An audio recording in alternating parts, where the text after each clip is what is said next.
शेतकरी मित्रांनो नमस्कार. माझं नाव ओम राजेंद्र येवले, मुक्काम पोस्ट पिंपरी, तालुका कोरेगाव, जिल्हा सातारा. घटना सम्राट या माझ्या यूट्यूब पेजवरती आपले सहर्ष स्वागत आहे. मित्रांनो, आजचा व्हिडिओ खूप खास आहे. तुम्ही जर हा व्हिडिओ बघत असाल तर व्हिडिओ एंडपर्यंत जरूर पहा आणि व्हिडिओ जर आवडला तुम्हाला तर तुम्ही एक लाईक जरूर करा. मित्रांनो, मी आज माझ्या या 60 गुंठ्याच्या प्लॉटमध्ये आहे. या 7 गुंठ्याच्या प्लॉटमध्ये आपण 7x1 पद्धतीची लागण केली होती. ही लागण मी 11 जून रोजी केलेली. आज मी या प्लॉटला बाळबांधणी करणार आहे. आजच्या व्हिडिओमध्ये मी बाळबांधणी कशी करायची हे मी तुम्हाला सांगणार आहे. बाळबांधणी कशी करायची, कशा प्रकारे करायची, कोणत्या ट्रॅक्टरच्या साहाय्याने करायची, तसेच खतांचं नियोजन कसं करायचं, पाण्याचं नियोजन हे कसं मी केलं हे मी तुम्हाला आज सांगणार आहे. बाळबांधणी करताना मित्रांनो, आता महत्त्वाची गोष्ट म्हणजे कोणत्या ट्रॅक्टरच्या साहाय्याने बाळबांधणी करायची. 21 HP तसेच 28 HP हे छोटे ट्रॅक्टर आहेत. त्याला पाठीमागे रिवर्स फॉरवर्ड रोटावेटर येतोय. ह्या दोन्ही ट्रॅक्टरच्या साहाय्याने देखील तुम्ही करू शकता. तसेच पॉवर टेलरच्या साहाय्याने देखील तुम्ही बाळबांधणी तुमच्या शेतात करू शकता.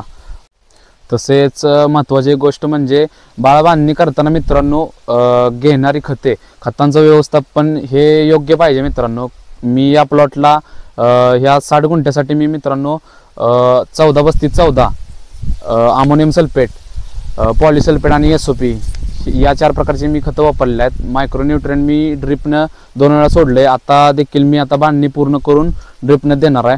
कीटकनाशक वगैरे स्प्रे झालेले आहेत. खालून कीटकनाशक सोडले ड्रिपने. ह्युमिक वगैरे सर्व आमची ट्रीटमेंट पूर्ण झालेली आहे. आता खताचा डोस आम्ही सरीमध्ये टाकून खत मात्याळ करायचं काम करणार आहे. आणि बाळबांधणी करताना मित्रांनो, ऊसाच्या बुडक्यात जेवढी माती जाईल प्रयत्न करणार आहे मित्रांनो. आणि पाण्याचं नियोजन मित्रांनो, मी या प्लॉटला आत्ता सिंगल लॅटरल आहे माझी. पाण्याचं नियोजन मी ड्रिपने केलेलं आहे पहिल्यापासून. म्हणजे लागण केल्यापासून मी एकही पाट पाणी भिजवलं नाही. संपूर्ण प्लॉट हा ड्रिपनेच आहे. ड्रिपनेच आपण याला पाणी देतोय. आणि पाणी आपण वापसा कंडिशन बघूनच आपण पाण्याचं नियोजन केलेलं आहे. मित्रांनो, ऊसाला बांधणी करताना महत्त्वाची गोष्ट म्हणजे एकदा किंवा दोनदा माती लावून चालत नाही. म्हणजे तेवढी माती तेवढ्या प्रमाणात त्याच्या कच्च्यात फुटव्यांमध्ये माती तेवढी आतमध्ये जातच नाही. एकदम ते खोल होत नाही. खालचा आतला म्हणजे बोंडा फोडून जो आपण बनवतो ते एवढं खोल त्याचं पाठ होत नाही. त्यासाठी मिनिमम 3 ते 4 वेळा माती लागली पाहिजे. म्हणजे पहिली माती लावताना तुम्ही जो पहिला डोस घेता 12 ते 15 दिवसाच्या दरम्यान, तो डोस घेताना तुम्ही तो डोस माती ॲड करायचा. नंतर तुम्ही 55 ते 60 दिवसात जेट्टा मोडून झाल्यानंतर, म्हणजे 50 ते 55 दिवसापर्यंत जेट्टा मोडून झाल्यानंतर दुसऱ्यांदा तुम्ही माती लावता तेव्हा ती दुसरी माती. आणि तिसऱ्या वेळी तुम्ही बाळबांधणी करणार. ही फायनल भर नव्हे मित्रांनो, यानंतर आपण अजून एक भर करणार आहे. म्हणजे ही बाळबांधणी होणार. आणि यानंतर आता 1-2 कांडी सुटायला लागली ऊसाला. आता या 1-2 कांड्या आपण आत्ता मुजवून घेणार आहे. मिनिमम 1 कांडी तर सुटलेलीच आहे. ती आता आपण माती ॲड करणार. आणि यानंतर आपण 1 महिन्यानंतर मोठी बांधणीचं नियोजन करणार आहे. अशा पद्धतीने 4 वेळा माती लावायची मित्रांनो. पहिल्या 2 वेळा हलकी हलकी माती लागल, नंतर बाळबांधणी अशी होईल. आणि मग त्यानंतर 1 महिन्यानंतर आपण मोठी बांधणीचं नियोजन करणार आहे. तर मी आता तुम्हाला दाखवतो की पॉवर टिलरच्या साहाय्याने मी बाळबांधणी कशी करतोय आणि माती ही ऊसाच्या गच्च्यातमध्ये कशी जाईल, फुटव्यांच्या आतमध्ये माती कशी पडते हे मी तुम्हाला आता दाखवतो.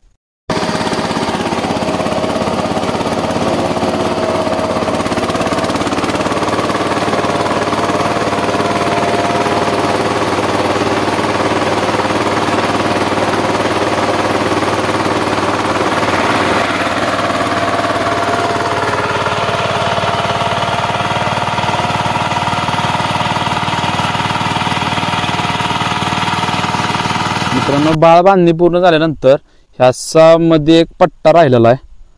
मी काय केलं ते तुम्हाला सांगतो. हे बघा आता कशा पद्धतीनं ऊसाच्या फुटव्यांमध्ये माती गेलेली आहे. चांगल्या प्रकारे सगळी माती आतमध्ये फुटव्यांच्या घालवण्याचा प्रयत्न केलेला आहे. ही काय पद्धत आहे मी आता तुम्हाला सांगतो. मी पॉवर टिलरच्या मधल्या अर्ध्या पट्ट्या ठेवलेल्या आहेत. उजव्या बाजूच्या अर्ध्या पट्ट्या काढलेल्या आहेत. मी आता तुम्हाला दाखवतो ते. तुम्ही आता इथं व्हिडिओमध्ये बघू शकता. पॉवर टेलरला मित्रांनो 18 पट्ट्या आहेत. त्यातल्या मी उजव्या बाजूच्या 9 पट्ट्या ठेवलेल्या आहेत आणि बॅलन्स राहण्यासाठी मी इकडे असे एका विशिष्ट प्रकारची पट्टी टाकलेली आहे. तुमच्या तिकडे काय बोलतात ते मला नाही माहिती. त्यासाठी हे असं टाकल्यानंतर बॅलन्स राहतोय. त्यामुळे हा आसाममध्ये छोटासा असं गणा टाईप राहिलेला आहे मित्रांनो. बाकी इकडे अशा आतमध्ये माती पडते. मित्रांनो या 7 फुटामध्ये भर घालताना 7 फूट अंतरात दोन्ही बाजूने आपल्याला बेड टाईप बुंडे ठेवायचे आहेत. 1 ते 1.5 फूट असा बुंडा राहील या पद्धतीने भर घाला. त्यामुळे मी पॉवर टेलर हा जास्ती चिटकून चालवला नाही. चिटकून चालवला असता तरी पण माती भरपूर जाणार, परंतु मी गॅप ठेवून मी सेकंड घेरवरती पॉवर टेलर चालवला. त्यामुळे उसाच्या आतमध्ये फुटव्यांमध्ये चांगल्या प्रकारे माती पडलेली आहे. त्यामुळे 1 ते 1.5 फुटाचा असा बोंडा कंप्लीट राहिलेला आहे दोन्ही बाजूने. आणि आता याच बोंड्यावरती आपण डबल ड्रिप देखील टाकणार आहे. एक साईडने आपलं ड्रिप आहे, आता दुसऱ्या बाजूने आपण ड्रिप देणार आहे याला. तर मित्रांनो हा व्हिडिओ जर आवडला असल्यास आणि स्क्रीनवरती जो नंबर दिसतोय, अजून काय माहिती हवी असल्यास तुम्ही त्या नंबरवरती संपर्क साधून त्या शंकेचं निरसन करू शकता. आणि हा व्हिडिओ जर आवडला असल्यास व्हिडिओला लाईक करा, शेअर करा आणि तुम्ही जर आमच्या चॅनलला नवीन असाल तर चॅनलला सबस्क्राईब करायला विसरू नका. भेटूया नेक्स्ट व्हिडिओमध्ये. धन्यवाद.